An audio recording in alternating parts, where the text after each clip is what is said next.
লেখা রয়েছে। আহমদ রাজা খান ফাজিল বেরলভির ফরজ শরীয়তের ভিতরে লেখা যায় রে, সাজ্জাদ যখন তাকাইলেন পাহাড়ের ভিতরে দেখা যায় কত স্বর্ণ মুদ্রা দেখা যায়। আল্লাহ তারে এত আদর করে বানাইলেন।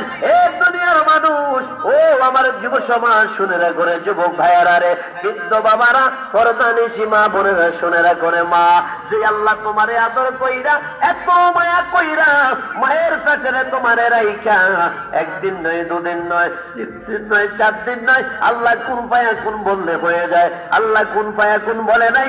আল্লাহ পাক রব্বে কারীম কুদরতি হাত দ্বারা তোমারে 10 মাস 10 দিন ধরে আল্লাহ তোমাকে মায়ের পেটে রাখছে রে। সাদ্দাতের আল্লাহ এত কোটিপতি বানাইলো, বানাইতে শেষ পর্যন্ত সাদ্দাত নিজেরে খোদা দাবি করেছেন। আওয়াজ দিয়ে বলা যাবে না নাউজুবিল্লাহ? একটু জোরে আওয়াজ দিয়ে বলে তো নাউজুবিল্লাহ। সেই মাত্র খোদা দাবি করলেন, খোদা দাবি করার পরে আমার আল্লাহর কাছে কেমন লাগে? ও কথা বলো। আপনি যদি বাবা